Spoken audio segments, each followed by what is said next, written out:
Hello sports fans, it is Thursday, February the 6th, year 2014, and as usual, a lot to get to in the sports world, so let's get it going right now. Let's put a bow on the football season and the Super Bowl since I haven't talked to you from last week. The Seattle Seahawks just obliterate the Denver Broncos 43-8 at MetLife Stadium in New Jersey. One of the worst Super Bowls ever. I think it was the third biggest blowout ever in the Super Bowl. This game was a mess from the start. As soon as the ball went over Manning's head for the safety, you could have turned your sets off right then and there. First of all, great job by Seattle. They were the best team in football all year. They deserved it. Their defense is absolutely great. I mean, they have a really, really great defense. Wilson is going to be a stud at quarterback. How about Harvin? Harvin played 30 snaps this whole year. He ends up running back a kick, and he has a great Super Bowl. The secondary for Seattle is to die for. They have depth all over the field. How about the job Pete Carroll does with this team? Tremendous job by him. Seattle and their fans definitely deserve it. How about the Seattle fans yesterday for the parade? 700,000 people in Seattle to watch that parade. Much deserved win for the Seattle Seahawks, and that city has been dying for a winner for a long time. They haven't had a winner since, what, the 1979 Sonics, who ended up moving out of town. So really nice job by Seattle. They were the best team from start to finish. They really deserved it. You're going to see a lot of San Francisco and Seattle in the near future. Both of those teams are going to be winning big for the next few years at least. Now on to Denver. Denver couldn't have played a worse game. I mean, they were atrocious from the start. Manning was horrible. Denver had 5 turnovers. Manning had 3 of them. They have a safety to start the game. Their tackling was awful. They give up a kick return. Just think about that. They have 5 turnovers. They give up a safety, and they give up a kick return in the Super Bowl. How bad is that? I mean, how about Fox, the coach at Denver? Denver's down 29-0 in the third quarter. And listen, the game's probably over then anyway, but they're down 29-0 Denver in the third quarter. They have a 4th and 10 from the Seattle 39. So you figure you go for it, maybe there's a miracle left in you. What does Fox do? He punts the ball from the Seattle 39 down 29-0, 4th and 10. How about you just give up right then and there, Fox? I thought he was terrible on the sidelines as well. He had an awful challenge in this game where the ball clearly went forward and he thought it went backwards. I thought Fox was awful. I thought Manning was awful. I think Denver was awful all over the field. Special teams, tackling, defense. They were atrocious.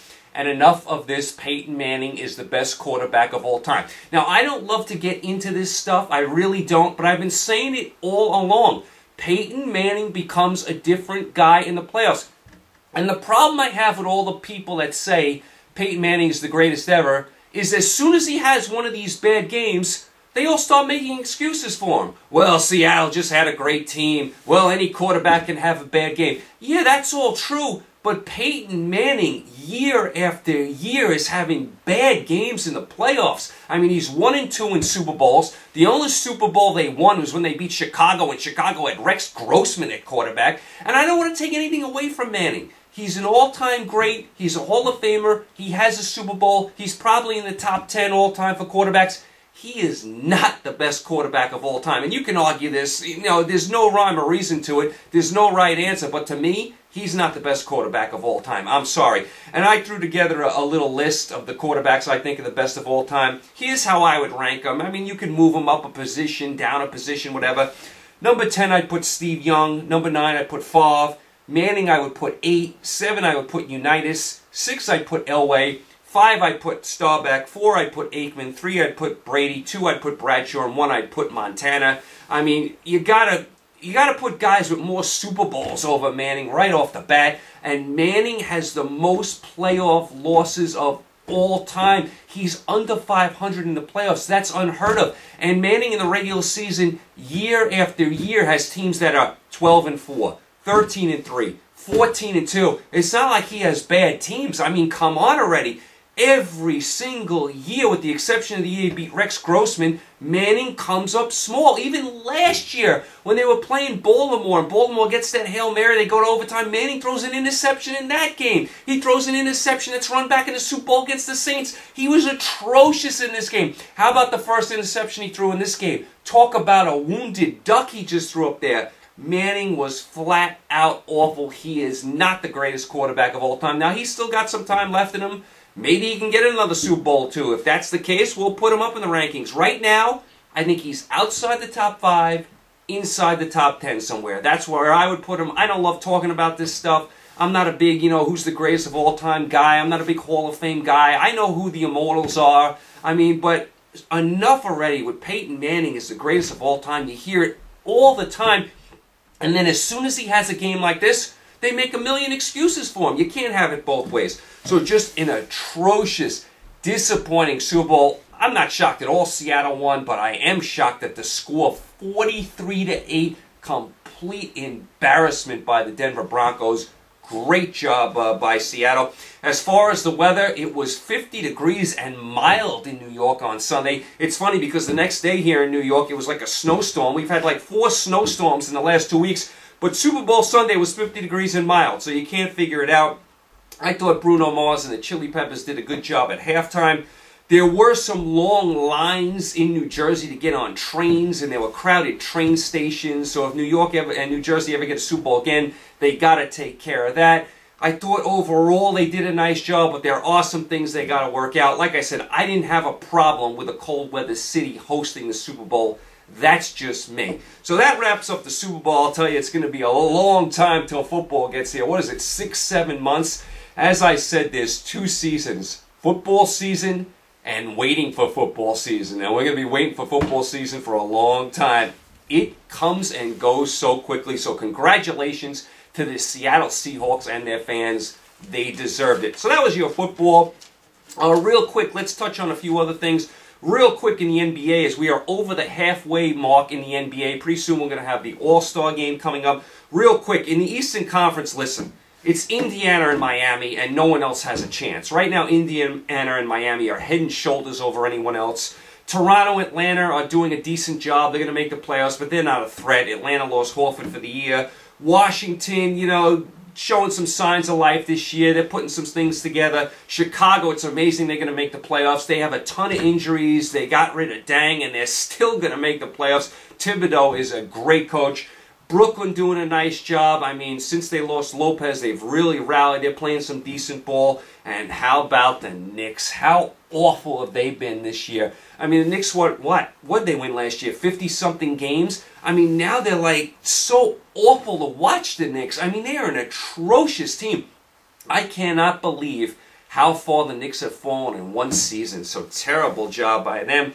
Like I said, in the Eastern Conference, Indiana and Miami and everybody else. There's no one else that's going to challenge Indiana and Miami. It's a 2-team race in the East. As far as the West is loaded. You got Oklahoma City. Durant is on absolute fire. They're going to get Westbrook back. San Antonio right up there again. San Antonio is amazing. They keep reinventing themselves. Portland, really, really nice young team. Clippers, once they get Paul back, they'll be there. Houston is very good this year as well. Phoenix having a surprising year. They got some nice players on their team.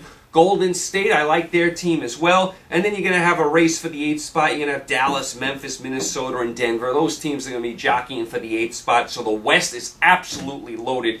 You got about 5 teams that can maybe get to the finals out of the West, where in the East you just have 2.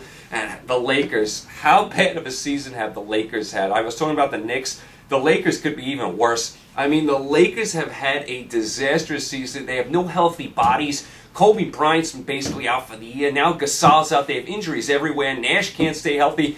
Last night, the Lakers actually won a game for like the first time in a month. It was so funny. They had 8 players dressed for the game, the Lakers. 2 of them leave the game with injuries. 2 of the Lakers fouled out last night. So at one point, they had 4 players on the court, and by rule, one of the players that fouled out had to stay in the game, so they had 5 on the court. That's how bad it's gotten in Lakerland. They can't even have 5 players on the court. That is how bad. They have like 6 healthy bodies now, the Lakers. Complete disastrous season for the Los Angeles Lakers. They need to rebuild and rebuild in the worst way. So that's kind of where you are in the NBA. Still got a ways to go in the NBA. I mean, the NBA season is a marathon. As far as the NHL, as far as the Eastern Conference, right now the teams that would make the playoffs: Boston, Tampa Bay, Montreal, Pittsburgh Rangers, and Columbus. Columbus, how about them? They're doing a nice job this year. Toronto looks like they're going to make the playoffs, and then there's going to be a wild race for the 8th seed in the Eastern Conference. Detroit, Philly, Ottawa, Carolina, New Jersey, and Washington all battling for that 8th seed. And remember, the hockey playoffs are different this year. They have 2 divisions in the East and the West. Top 3 in each division make it automatically, and then the next 2 best records make it, so keep an eye on that. So that's the Eastern Conference. As far as the West, Chicago, St. Louis, Colorado, Anaheim, San Jose, LA, all solid. Minnesota and Vancouver right now have the last 2 spots, but Phoenix, Dallas, and Winnipeg are right there as well. So it should be some interesting stuff in the NHL. Of course, the NHL is going to take a break soon because we have the Winter Olympics coming up in Russia. I like the Olympics. I like the Olympics in the summer and the winter. I prefer the Summer Olympics. There's more events I get into, but I will watch the Winter Olympics. I like getting into the hockey on both the men's and the women's side, so I will watch a lot of the Olympics. I know a lot of people don't like the Olympics. I do, but I do like the Summer Olympics better. So the NHL will be taking a break while the Olympics goes on for a couple weeks. As far as college basketball, 2 undefeated teams, Syracuse and Wichita State. How about that Syracuse-Duke game last week? Was that not a classic? Those 2 teams were going at it in front of 36,000 in the Carrier Dome. I mean, how good are the Syracuse fans? Just unbelievably loyal. 36,000 to watch a regular season college basketball game. That game was a classic. Let's go through the top 25 real quick. I'll do it real quick for you. Number 25, Pitt. I don't think this is a vintage Pitt team, but Dixon always gets the most out of his players. They do play hard. Not a great Pitt team, though. Number 24, Memphis. A little disappointing. I thought Memphis would be better this year. Number 23, Gonzaga. Gonzaga, same thing like Pitt. Not a vintage Gonzaga team this year. Number 22, UConn. I mean, we knew they weren't going to be, in the top 5 once Calhoun left. I mean, but they're still a decent team, still a good team, UConn, but I don't think they're going to be winning any championships this year. Number 21, Oklahoma. They've been playing well under Kruger. Number 20, Virginia. They're having a nice, solid season. They are a really, really good defensive team. Coach does a nice job with them. Number 19, Oklahoma State. They've been disappointing lately. Smart's been disappointing lately. Number 18, Kentucky. Hey, they got a million freshmen. I mean, what do you expect? I mean, you can't expect all these freshmen, to do it their first year. So Kentucky, by some people's standards, have been a little disappointing. I mean, you got to give them a break. They're all freshmen. Number 17, Iowa. They've been dipping a little lately. Number 16, Iowa State. I like that team, I'll tell you. Iowa State has a great home crowd in that Hilton Coliseum. You ever get out to Ames, Iowa, check out an Iowa State game. A very underrated crowd there. Number 15, Texas. I watched them just bomb Kansas over the weekend. Texas has some size. I like what I see from Rick Barnes' team. Number 14, Louisville. Hey, they got a championship hangover. They lost a couple guys. You can't expect them to do it 2 years in a row. Number 13, St. Louis. Another gritty defensive team. They've been playing lights out ball. Number 12, Creighton. I mean, Creighton is unbelievable. You should see the crowd Creighton gets in Omaha. They get like 17,000, 18,000 people at a Creighton game in Omaha. Unbelievable fans out there. And McDermott is a tremendous player. Number 11, Duke. They had the heartbreaking loss to Syracuse, but Duke has been playing better. Number 10, Michigan. They've been on fire for a while now. Remember, they made it all the way to the championship game last year. Number 9, Michigan State. They need a couple of guys back in their lineup, and they will be a threat for the Final Four. Number 8, Kansas. I thought they were finally putting it together, going on a big run, and then they got bombed by Texas. They did come back and beat Baylor. I still think Kansas has a chance to make the Final Four. They have a lot of young guys there in the lineup, but I really like Kansas's team. Their talent is off the charts. That's Kansas. Number 7, how about Cincinnati? How about Cincinnati? Their coach, Mick Cronin, does a great job. They're another one of these defensive, gritty, gutty teams, kind of like St. Louis and Pittsburgh. Really, really nice season for Cincinnati. Number 6, Villanova. Does anyone do a better job than Jay Wright? Year after year, Villanova's in the top 10. Just an amazing job by Jay Wright and Villanova. They need a little more size for my liking, but still a very solid team. Number 5, San Diego State. How about the coach Fisher? Wins a national title at Michigan and builds this San Diego State program from scratch. Tremendous coach. Number 4, Wichita State, undefeated. They made the Final Four last year. Everyone likes Wichita State. How could you dislike them? Number 3, Florida. They've been on a real roll. Watch out for them. They are peaking at the right time.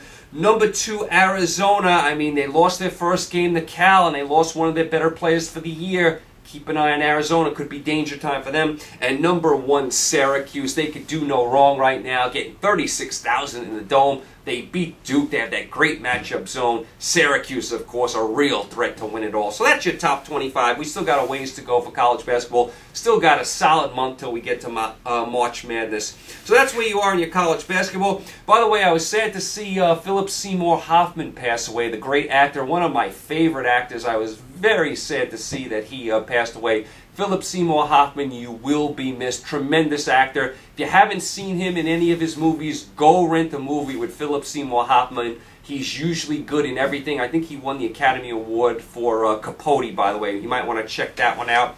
As far as what to watch the next few days, listen, you're going to have your NBA up until the All-Star game in a few weeks. NHL is going to go on hiatus here. You know, we're going to have the Olympics starting on Friday. You're going to have your college basketball, though. College basketball is going to be on every day. There's like a billion games on every day. Tonight, you got UConn at Cincinnati. Very interesting game. Saturday, you got Michigan at Iowa. Cincinnati at SMU. How about SMU? I don't know if you guys know this. Larry Brown coaches SMU, and Larry Brown is one heck of a coach. He always was. He won a national title at Kansas. He won an NBA championship with Detroit. Larry Brown can coach. He's doing a great job with SMU. I think they're going to make the tournament this year. That's unheard of for SMU. They're never any good. So Cincinnati at SMU on Saturday. Gonzaga at Memphis. I believe that's the big ESPN game over the weekend. Sunday you get Clemson at Syracuse up in the Dome. We'll see if Syracuse can stay undefeated. Michigan State at Wisconsin. Wisconsin has fallen on hard times. And Oregon State at Arizona. Like I said, keep an eye on Arizona. Danger time for them. They lost their first game, lost one of their best players as well. And Monday, Kansas at Kansas State. Great rivalry game in the Octagon of Doom in Manhattan, Kansas. That's what they call their home arena there in Kansas State. The Octagon of Doom. Great rivalry game, Kansas State. That's on Monday. Okay, you guys are all caught up. I'm probably going to be back with you guys in a couple weeks. We'll see what's going on with the Olympics, with college basketball, where we stand with the NBA and all that kind of stuff, anything else that comes up. So I'll be back with you in a couple weeks. We'll check in, see how the Olympics is doing. Hopefully the United States does well in hockey on both the men's and the women's side. It's tough competition, though. You got Canada, who's always great. You got Russia with home ice. You got Sweden. The list goes on and on. Won't be easy for the United States. So I'll be back with you in a couple weeks. I'll check in with you. You guys, thanks for the support as always. You guys enjoy the games tonight and over the weekend. Stay safe. I will talk to you soon. Take care.